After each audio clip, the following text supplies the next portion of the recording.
its darts are the darts of fire, divine flame. Rushing waters can't quench love.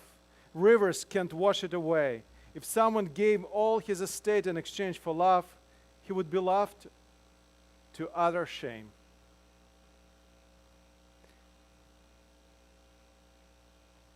I'm going to read to you a little bit from a German poet, Johann Wolfgang von Goethe.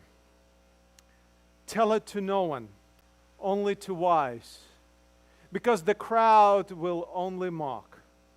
What lives will I praise? What earns for death by flame? In the coolness of the love nights that begot you where you got begot,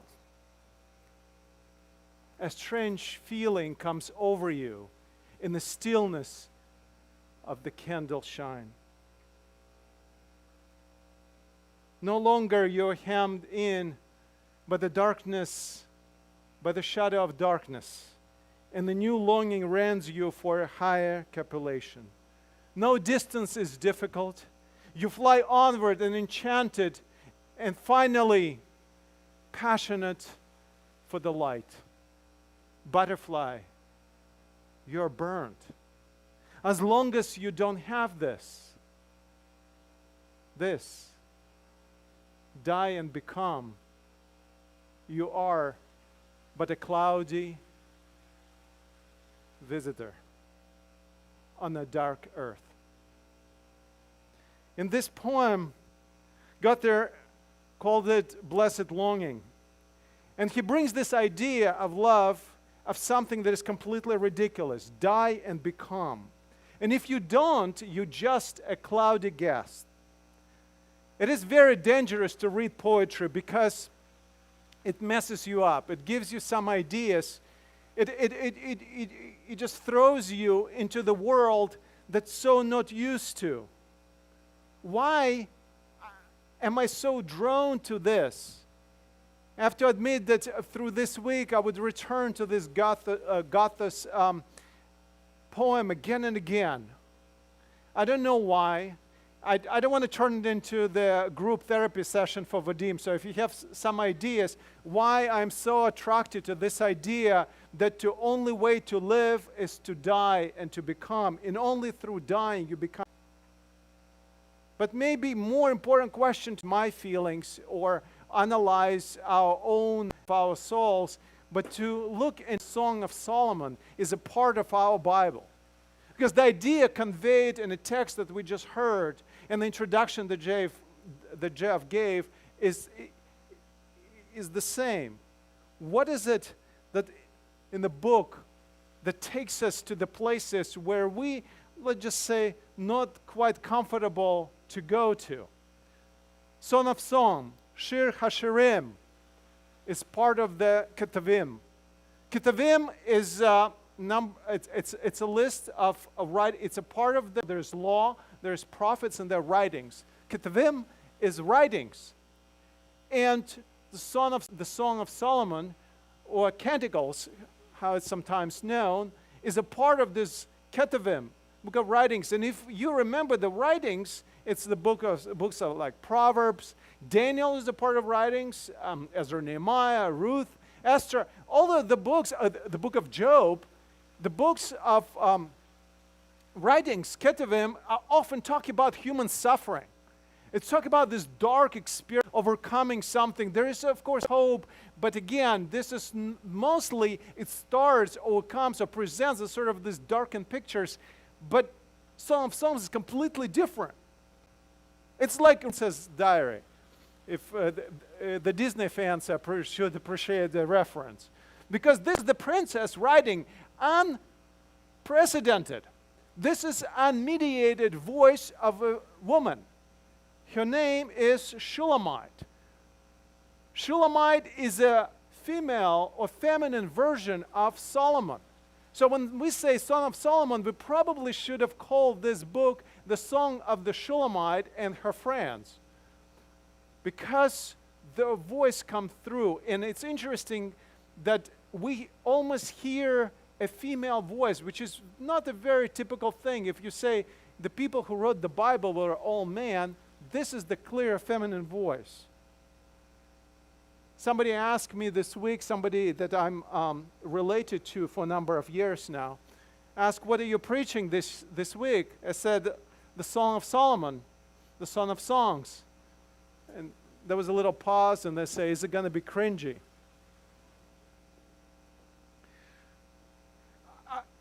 Have you read this stuff?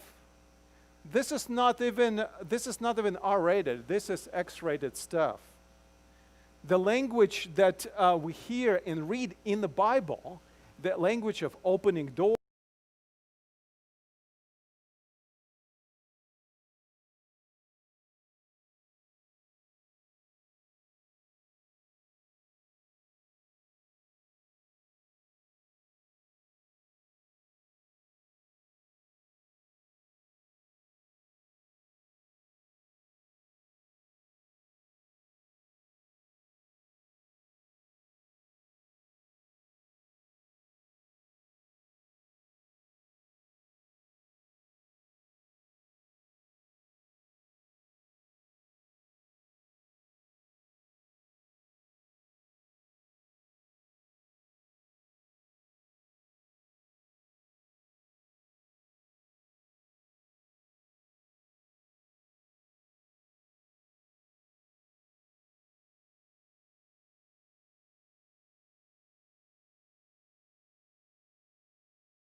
as lovely as Jerusalem. That's the Shulamite's friend replies. Formidable as those lofty sides. Turn your eyes away from me, so they overwhelm me. Your hair is like a flock of goats as they stream down from Gilead. Your teeth like a flock of ewes as they come up from the washing pool. All of them perfectly matched. Not one of them lacks its twin. Like a slice of a pomegranate is the curve of your face behind the veil of your hair. There may be 60 queens and 80 secondary wives, young women beyond counting, but my dove, my perfect one, is the one of a kind. To her mother, she is the only one, radiant to the one who bore her. Young women see her and declare her fortunate. Queens and secondary wives praise her. Who is this, gazing down like the morning star, beautiful as the full moon, radiant as the sun, formidable as those lofty sights? I wish I knew this passage when I was looking for a girlfriend about 30 years ago. Could never come up with a pickup line. But look at this. This is the beautiful. Who is this beauty? Who is this shining? Like turn away your eyes. This language plays such an important role in the history and in the tradition of Jewish religion. All the world is not worth the day that the Song of Songs was giving to Israel. You hear this? All the world is not worth the day that the Song of Songs was giving to Israel. All the Ketubim are holy, but the Song of Songs is the Holy of Holies. This is said about the book that does not even mention God. Song of Songs is not the only book that does not mention God, but it seems like Song of Songs does not even bring or reference to God in any kind of way. There's no mentioning of tabernacle, a covenant, a relation, a history, none of that.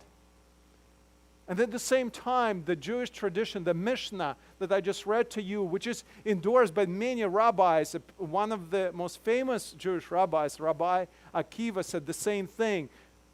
One of the greatest blessings to Israel was the Song of Songs that does not even mention God.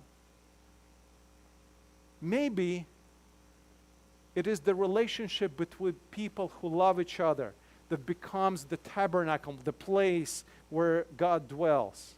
The kind of love that humans are capable, shown in this text, in this number of poems that come to together in this relationship that takes love and understanding of love on a different level.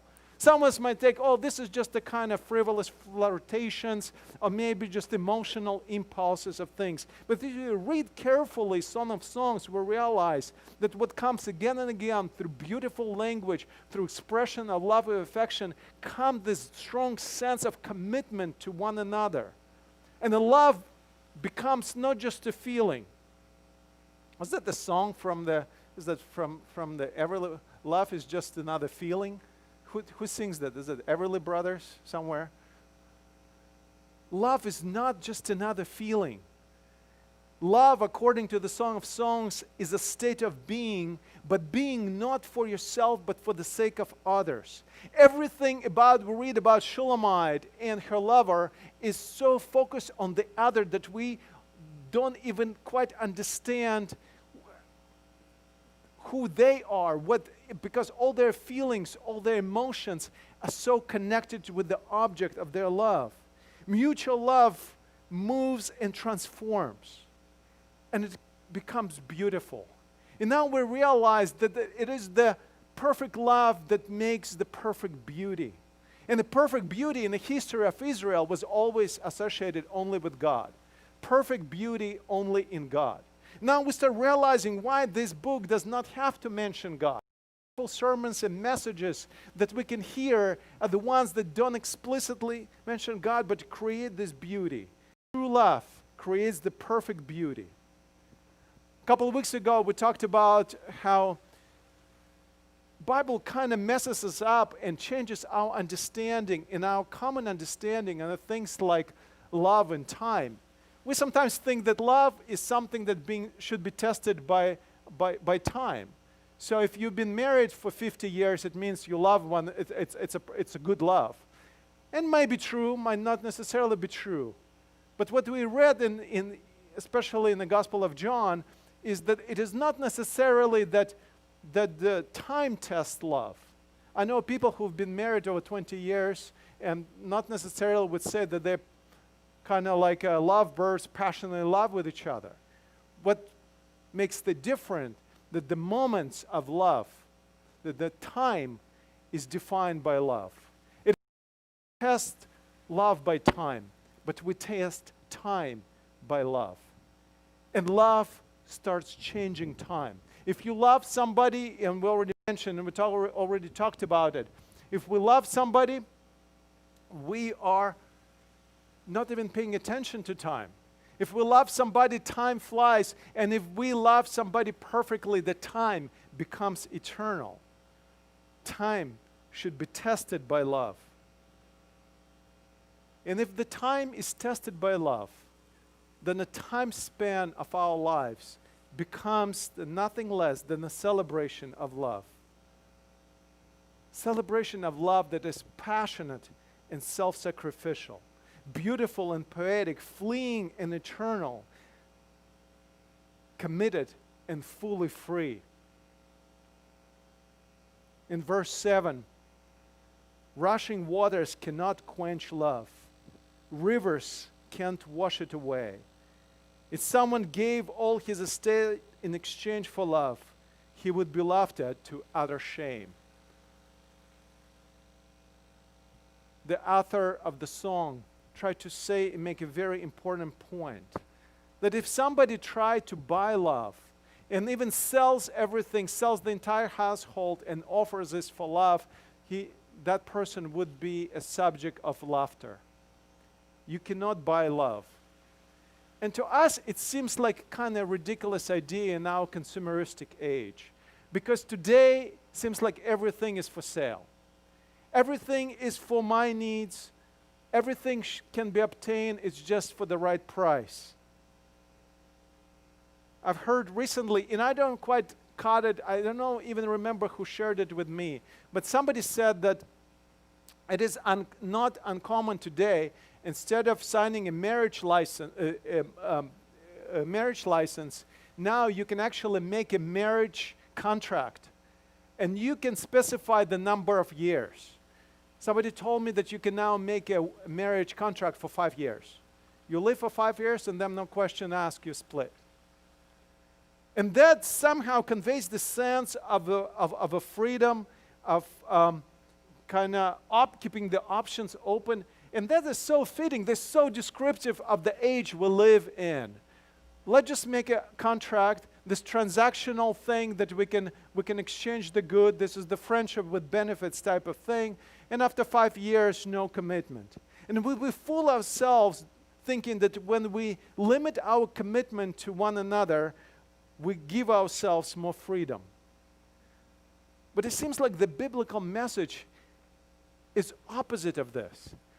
It seems like again and again Bible, and even in this text that is, again, not explicitly theological, it doesn't push religion on you, but we understand as we're reading these words that it is precisely losing yourself for the sake of other. It offers us the ultimate freedom.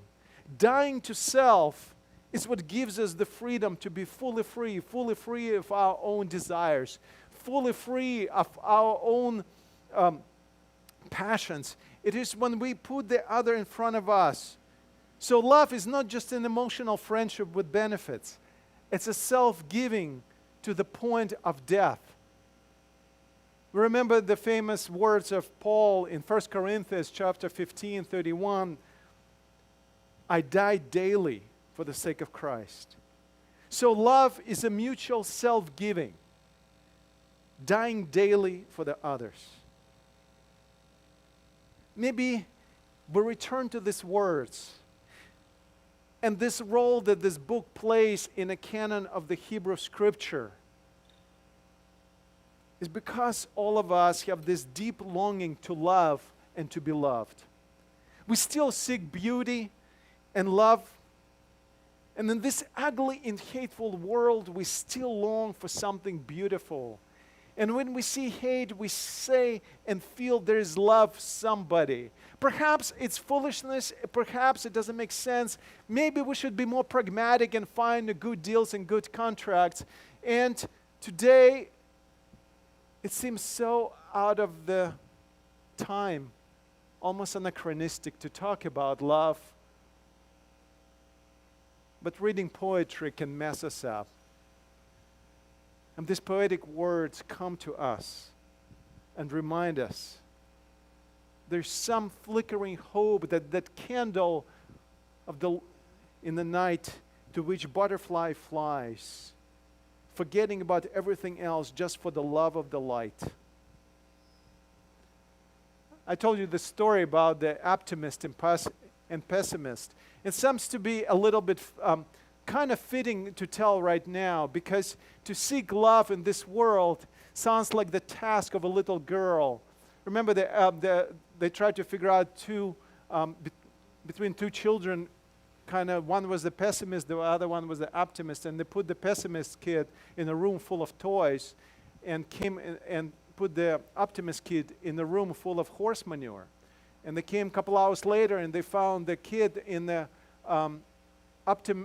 pessimist room full of toys, standing in a corner just crying. They asked him, "Why are you crying?" He said, "Well, these toys are so beautiful, I'm afraid to touch them because I'll break them." It was miserable. And they go in the room full of horse manure, and the little girl with the shovel just going through the horse manure, just smiling, laughing, singing songs, like, "Why are you so happy?" She said, "You know what? There's so much horse manure here. There's got to be a pony somewhere here."